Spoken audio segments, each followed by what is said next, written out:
रायगड जिल्ह्यातील शेतकरी, पददलित समाज, महिला, अपंग आणि सर्व स्तरातील घटकांचा विकास करण्यासाठीचा सन 2026-27चा आर्थिक वर्षासाठी जिल्हा परिषदेचा 175,75,22,000 रुपयांचा जिल्हा परिषदेच्या इतिहासातील विक्रमी मूळ अर्थसंकल्प जिल्हा परिषदेचे अध्यक्ष मंगेश वाकडीकर यांनी शुक्रवार दिनांक 27 रोजी सादर केला।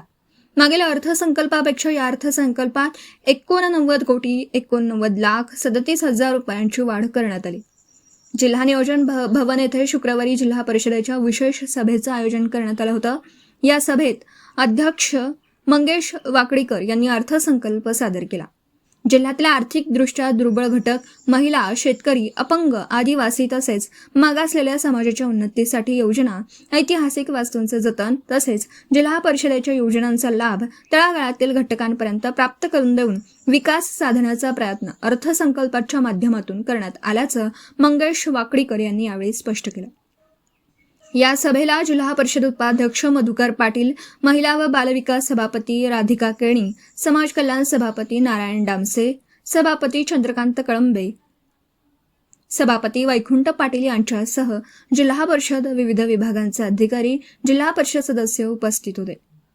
2026-27 या वर्षासाठी मांडण्यात आलेल्या मूळ अर्थसंकल्पात इमारत व दळणवळण कामांसाठी 36,72,00,000 रुपयांची तरतूद करण्यात आली असून सामान्य प्रशासन 1,79,00,000, शिक्षण 11,35,00,000, पाटबंधारे 7,36,00,000, सार्वजनिक आरोग्य 5,11,00,000, ग्रामीण पाणी पुरवठा 26,70,00,000, कृषी 4,05,00,000, पशुसंवर्धन 4,10,00,000, समाज कल्याण 31,35,00,000, दिव्यांग सक्षमीकरण 7,84,00,000, महिला व बालविकास 15,68,00,000, संकीर्ण 8,04,00,000 तसेच अर्थसंकल्पात इतर बाबींसाठी खर्चाची तरतूद करण्यात आली आहे। अर्थसंकल्प या ठिकाणी आपण मांडलेला आहे। प्रथमच भारतीय जनता पार्टीचे अध्यक्ष म्हणून आपण या ठिकाणी सत्तेवर आहात, महायुतीची सत्ता आहे, काय सांगाल? खऱ्या अर्थानं हा एक अभूतपूर्व असा आपण बजेट सादर करण्याचा प्रयत्न केला आहे। रायगड म्हटलं तर छत्रपती शिवाजी महाराजांची राजधानी आणि ज्या पद्धतीने छत्रपती शिवाजी महाराजांना अभिप्रेत असा जो राज्यकारभार करायचा आहे त्या पद्धतीने हा राज्यकारभार करण्याचा प्रयत्न करणार। यात आपण महिलांचा विषय असेल, विद्यार्थ्यांचा विषय असेल आणि सर्व इन्फ्रास्ट्रक्चरचा विषय असेल, याच्यावर पूर्णपणे उहापोह करून येणाऱ्या काळात हा गतिमान पद्धतीने कसं काम होईल आणि हा रायगड जिल्हा विकासाच्या दृष्टिकोनातून कसा पुढे जाईल यासाठी हा आपण अर्थसंकल्प सादर करत आहोत।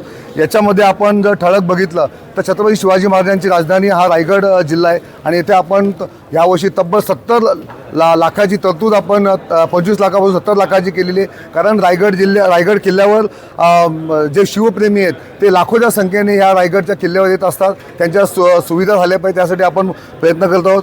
आज आपण ज्या अंगणवाडी आणि आपला जो महत्त्वाचा स्तंभ आहे तो विद्यार्थी शिकला तर देश पुढे जातो आणि त्या संदर्भात सर्वप्रथम आपली जी सुरुवात होते ती अंगणवाडीच्या माध्यमातून होते। आज जर आपण याच्यामध्ये बघितलं तर साधारणतः रायगड जिल्ह्यामध्ये 500+ अशा अंगणवाडी आहेत किंवा जिथे विद्युत व्यवस्था नाही आहे, त्यामुळे आपण सर्व अंगणवाड्या 100% विद्युत जोडणी व वायफाय सुविधा देऊन त्या तिथे आपण LED आपण देणार आहोत, त्यामुळे मुलांना अत्याधुनिक पद्धतीने त्यांना शिक्षण घेता येईल।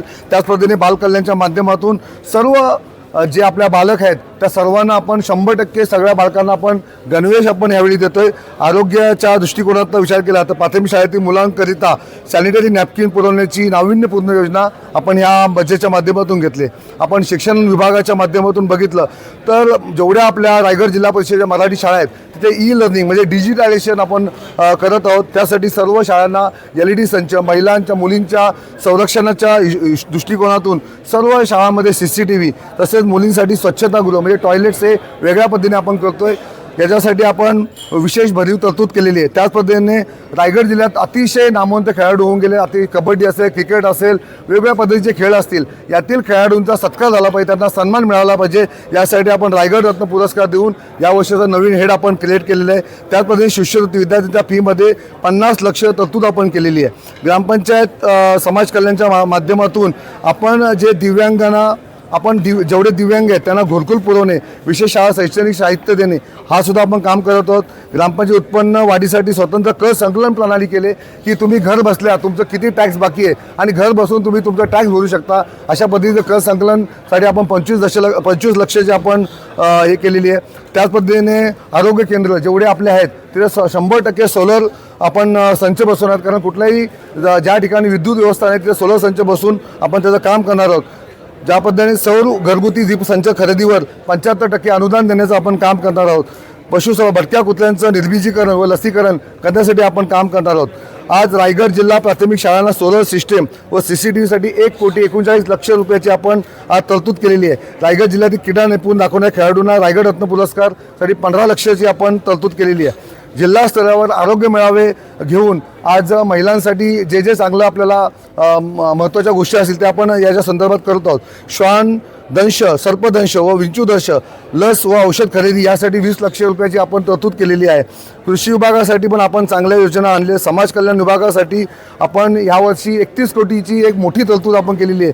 न भूतो न भविष्यती 175 कोटीचा आपण अर्थसंकल्प मांडला आणि तो अंतिमतः 235 कोटीपर्यंत जाईल अशीच आमची भावना आहे. ज्या पद्धतीने देशात नरेंद्र मोदी साहेबांचं काम चालू आहे, राज्यामध्ये देवेंद्र फडणवीसांचं काम चालू आहे, त्या धर्तीवरच रायगड जिल्ह्यात काम करण्याचा आम्ही मानसिकता आपली आहे. फक्त शेष फंडावर अवलंबून न राहता केंद्रात आमचं सरकार आहे, राज्यात आमचं सरकार आहे आणि तिथून निधी आणण्याचं काम आणि करण्याची ताकद ही आमच्यात आहे. आणि येणाऱ्या काळात रायगडमध्ये मोठा निधी केंद्रातून राज्यातून आणून या रायगडचा सर्वांगीण विकास करण्याचा आम्ही निश्चित प्रयत्न करू. आम्ही भारतीय जनता पार्टी, शिवसेना, उभाटा गट, राष्ट्रवादी अजित पवार गट आणि सर्व पक्ष मिळून आम्ही सर्वांना सोबत घेऊन फक्त विकास ह्या दृष्टिकोनातून पुढे जाणार आहे. मी हा रायगड जिल्ह्याचा एक अध्यक्ष म्हणून कोणत्याही पक्षाची तमा न बाळगता रायगड जिल्हा कसा पुढे जाईल आणि प्रत्येक समाज घटकातील येणाऱ्या प्रत्येकाचं काम करण्याचा आपण निश्चित प्रयत्न करू. येणाऱ्या काळात पत्रकारांच्या ज्या विषय असतील, ज्या तुमच्या पत्रकार बंधूंच्या ज्या मागण्या असतील विकासाच्या संदर्भात त्यासुद्धा फुलफिल करण्याचा 100% प्रयत्न करू. सर, काय सांगाल, आज रायगड जिल्हा परिषदेचा अर्थसंकल्प या ठिकाणी आपण मांडलेला आहे. प्रथमच भारतीय जनता पार्टीचे अध्यक्ष म्हणून आपण या ठिकाणी सत्तेवर आहात, महायुतीची सत्ता आहे, काय सांगाल?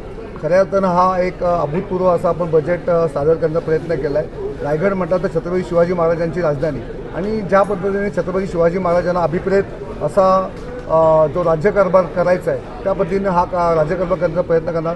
यात आपण महिलांचा विषय असेल, विद्यार्थ्यांचा विषय असेल आणि सर्व इन्फ्रास्ट्रक्चरचा विषय असेल, याच्यावर पूर्णपणे उहापोह करून येणाऱ्या काळात हा गतिमान पद्धतीने कसं काम होईल आणि हा रायगड जिल्हा विकासाच्या दृष्टिकोनातून कसा पुढे जाईल यासाठी हा आपण अर्थसंकल्प सादर करत आहोत. याच्यामध्ये आपण जर ठळक बघितलं तर छत्रपती शिवाजी महाराजांची राजधानी हा रायगड जिल्हा आहे आणि इथे आपण यावर्षी तब्बल 70 लाखाची तरतूद आपण 25 लाखापासून 70 लाखाची केलेली आहे. कारण रायगड किल्ल्यावर जे शिवप्रेमी आहेत ते लाखोच्या संख्येने ह्या रायगडच्या किल्ल्यावर येत असतात. त्यांच्या सुविधा झाल्या पाहिजे त्यासाठी आपण प्रयत्न करत आहोत. आज आपण ज्या अंगणवाडी आणि आपला जो महत्त्वाचा स्तंभ आहे तो विद्यार्थी शिकला तर देश पुढे जातो आणि त्या संदर्भात सर्वप्रथम आपली जी सुरुवात होते की अंगणवाडीच्या माध्यमातून होते. आज जर आपण याच्यामध्ये बघितलं तर साधारणतः रायगड जिल्ह्यामध्ये 500+ अशा अंगणवाडी आहेत किंवा जिथे विद्युत व्यवस्था नाही आहे. त्यामुळे आपण सर्व अंगणवाड्या 100% विद्युत जोडणी व वायफाय सुविधा देऊन त्या तिथे आपण LED आपण देणार आहोत. त्यामुळे मुलांना अत्याधुनिक पद्धतीने त्यांना शिक्षण घेता येईल. त्याच पद्धतीने बालकल्याणच्या माध्यमातून सर्व जे आपल्या बालक आहेत त्या सर्वांना आपण 100% सगळ्या बालकांना आपण गणवेश आपण यावेळी देतोय. आरोग्याच्या दृष्टिकोनातून विचार केला तर प्राथमिक शाळेतील मुलांकरिता सॅनिटरी नॅपकिन पुरवण्याची नाविन्यपूर्ण योजना आपण ह्या बजेटच्या माध्यमातून घेतली.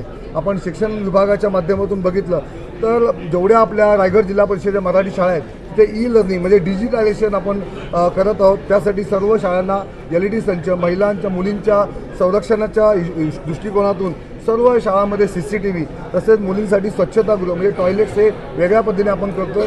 याच्यासाठी आपण विशेष भरीव तरतूद केलेली आहे. त्याच पद्धतीने रायगड जिल्ह्यात अतिशय नामवंत खेळाडू होऊन गेले. कबड्डी असेल, क्रिकेट असेल, वेगवेगळ्या पद्धतीचे खेळ असतील, यातील खेळाडूंचा सत्कार झाला पाहिजे, त्यांना सन्मान मिळाला पाहिजे. यासाठी आपण रायगड रत्न पुरस्कार देऊन या वर्षाचा नवीन हेड आपण क्रिएट केलेलं आहे. त्याच पद्धतीने शिष्यवृत्ती विद्यार्थ्यांच्या फीमध्ये 50 लक्ष तरतूद आपण केलेली आहे. ग्रामपंचायत समाज कल्याणच्या माध्यमातून आपण जे दिव्यांगांना जेवढे दिव्यांग आहेत त्यांना घरकुल पुरवणे, विशेष शाळा शैक्षणिक साहित्य देणे हा सुद्धा आपण काम करत आहोत. ग्रामपंचायत उत्पन्न वाढीसाठी स्वतंत्र कर संकलन प्रणाली केले की तुम्ही घर बसल्या तुमचं किती टॅक्स बाकी आहे आणि घर बसून तुम्ही तुमचं टॅक्स भरू शकता. अशा पद्धतीचं कर संकलनसाठी आपण 25 लक्षाची आपण हे केलेली आहे. त्याच पद्धतीने आरोग्य केंद्र जेवढे आपले आहेत तिथे 100% सोलर आपण संच बसवणार, कारण कुठल्याही ज्या ठिकाणी विद्युत व्यवस्था आहे तिथे सोलर संच बसून आपण त्याचं काम करणार आहोत. ज्या पद्धतीने सौर घरगुती दीप संच खरेदीवर 75% अनुदान देण्याचं आपण काम करणार आहोत. पशुसंवर्धन भटक्या कुत्र्यांचं निर्बीजीकरण व लसीकरण करण्यासाठी आपण काम करणार आहोत. आज रायगड जिल्हा प्राथमिक शाळांना सोलर सिस्टीम व CCTVसाठी 1,39,00,000 रुपयाची आपण आज तरतूद केलेली आहे. रायगड जिल्ह्यातील क्रीडा निपुण दाखवणाऱ्या खेळाडूंना रायगड रत्न पुरस्कारसाठी 15 लक्षाची आपण तरतूद केलेली आहे. जिल्हा स्तरावर आरोग्य मेळावे घेऊन आज महिलांसाठी जे चांगलं आपल्याला महत्त्वाच्या गोष्टी असतील त्या आपण याच्या संदर्भात करत आहोत. श्वान दंश, सर्पदंश व विंचूदंश लस व औषध खरेदी यासाठी 20 लक्ष रुपयाची आपण तरतूद केलेली आहे.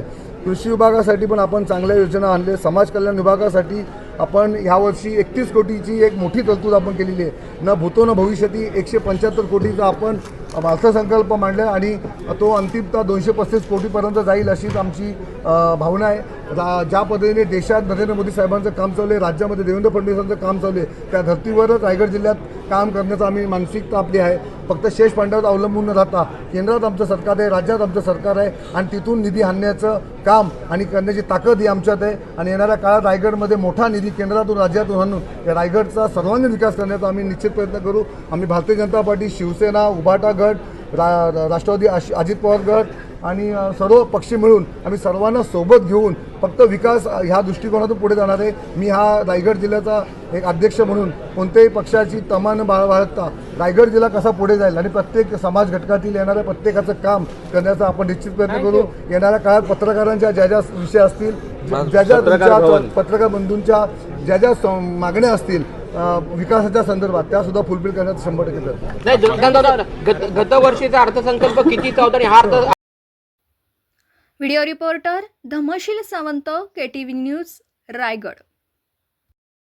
आपल्या परिसरातील बातम्या आमच्यापर्यंत पोहोचवण्यासाठी स्क्रीनवर दिलेल्या क्रमांकावर संपर्क साधू शकता. दूरध्वनी क्रमांक 9833235011.